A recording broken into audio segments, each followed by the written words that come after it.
82. God's Law and Our World. Chalcedon Report number 13, October the 1st, 1966. One of the most important things for us to know in understanding our world is that it is a world under God's law. At every point in our lives, we are governed by law. The laws of physiology, the laws of our body, are very real laws, as are laws of digestion, rest, exercise, sleep, and so on. We despise or break them at our peril. The physical world has its laws, and we live in terms of them. We cannot annul gravity because we have decided on an impulse to float upward instead of falling down. We have laws in every realm: biological, sociological, chemical, economic, religious, and so on. In some areas, the laws are no less certain, but not so quick in their consequences. Taking arsenic has a quick effect. Taking narcotics is somewhat slower, and being an alcoholic is slower yet. But each course involves a violation of God's laws for the body, and the pursued course is death. In the world of human affairs, God's laws are, as everywhere else, operative, but by the providence of God, man is given more rope in some areas than in others, and these areas become significant, therefore, in human history. Politics is one such area. God's basic requirement of the political order is the recognition that sovereignty belongs not to man, nor to the state, but to God alone. The state cannot be neutral towards the triune God. It must recognize that the triune God is the basic and ultimate lawgiver, and it must seek to further godly law and order. But politics is also a realm where man can assert, and has repeatedly asserted, his maximum defiance of God. The state has claimed sovereignty and set itself up as God and as man's saviour. The state has made man's law supreme and has despised God's law. It has claimed the right to govern other law spheres, such as religion and economics, and the state has acted as though there were no absolute law in the universe, only man-made law. This attitude is, of course, basic to socialism in its every form. Fabian, Marxist, quote, Christian, end quote, and so on. And many people are socialist without knowing it, because they either put their trust in politics or ascribe fearfully impossible powers to politics, which are impossible in God's world. Economics is a law sphere. The economists have named the laws, but they operated before they were named. Gresham's law has been true in all history. Bad money drives out good money. No man will trade real silver and gold for counterfeit if he can avoid it, and, in the long run, the silver and gold are hoarded, and the counterfeit or debased coinage alone circulates until it collapses. Gresham did not invent this law. He simply observed a reality in God's universe. The socialist believes that politics can successfully control economics. Washington won't let that happen. They can't afford to politically. But Washington is not God, and Washington, D.C., having set aside economic law, will suffer the consequences of violating economic law. Economic disaster. If man can avert the consequences of God's law, then man has dethroned God. If Washington, D.C. can make its own economic laws as it goes along, and by legislation and by administrative action avert the consequences of its action, then causality has been abolished, law has been abolished, and the political managers are the new gods of the universe.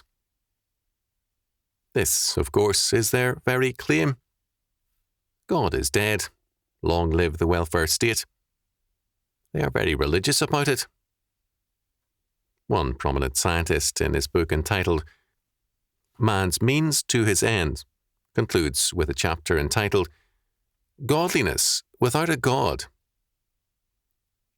According to Sir Robert Watson Watt, man's chief end is to glorify man and to enjoy him forever.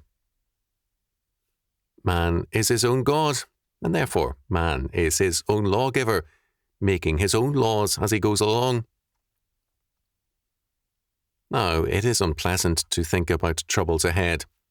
We all tend to like our life as it is. We want the world to change without anyone's hair being mussed. But the fact of economic crisis and collapse is the certainty of God's government. Man is not permitted to remake the world or himself after his own image. God's judgment and God's laws prevail.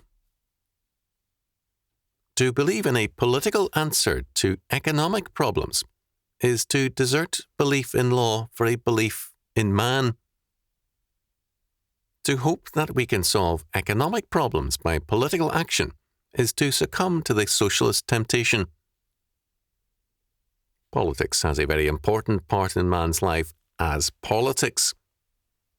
The founding fathers and the colonial leaders of America were active in politics to limit politics, to keep its role as limited as possible. They were fearful of any politics which claimed too much ability or power for the political order. The essential meaning of the political hope is humanism. The humanist worships man.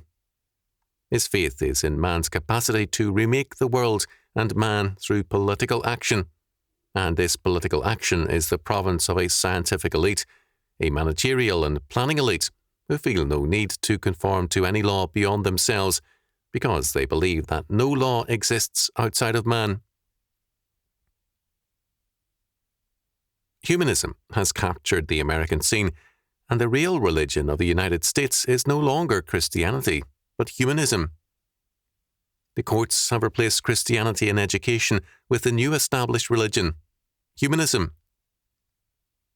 Humanism has also captured the churches, and is preached from the pulpit by men who are sometimes unaware of their capture.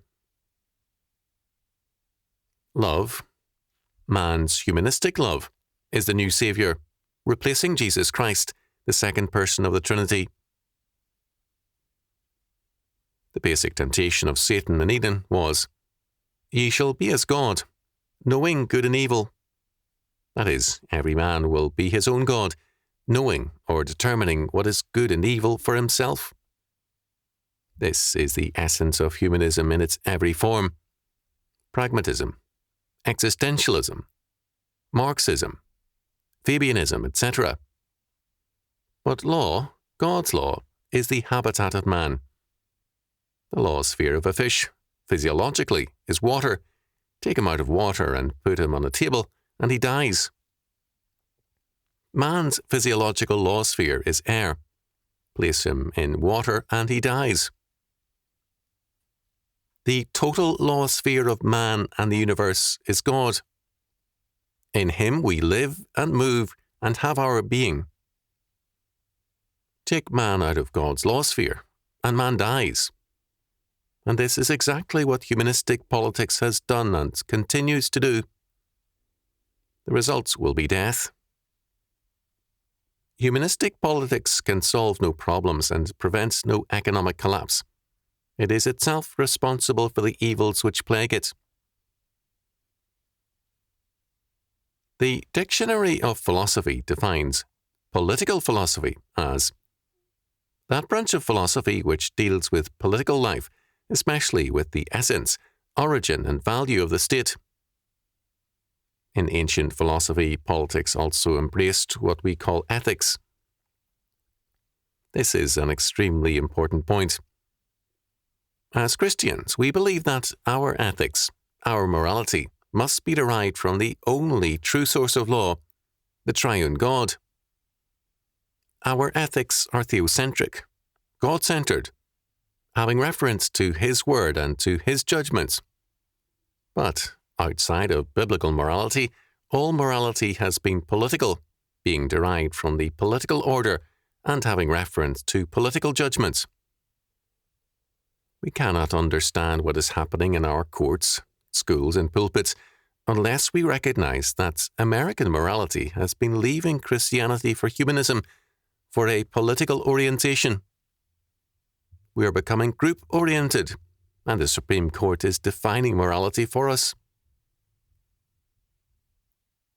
A very interesting work on the new status morality and congenial to it is edited by Peter B. Neubauer, MD, Director of the Child Development Center in New York, and entitled Children in Collectives, Child Rearing Aims and Practices in the Kibbutz. Springfield, Illinois, Charles C. Thomas, publisher, 1965. Children in Israel's kibbutzim are given a thoroughly socialistic, humanistic training. The kibbutzim is their real parents. Boys and girls sleep together, 4 to a room, until they are 18.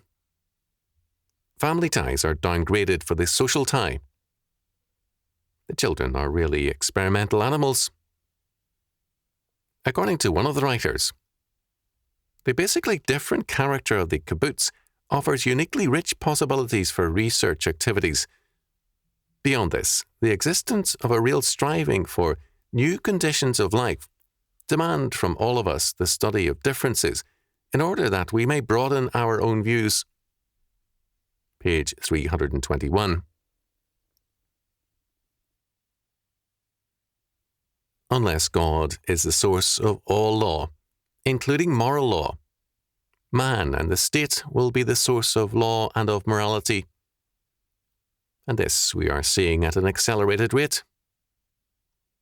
But God remains the only true lawgiver, and Scripture declares that God is a very jealous God, and he does not take lightly man's usurpation of God's prerogatives. Men may dream that they control the world, that they have abolished economic law and the possibility of economic disaster, but God laughs, as he laughs at all would-be gods and lawmakers. The Lord shall have them in derision. Thou shalt break them with a rod of iron. Thou shalt dash them in pieces like a potter's vessel. Psalm 2, verses 4 and 9. There's a war going on, and wars hurt.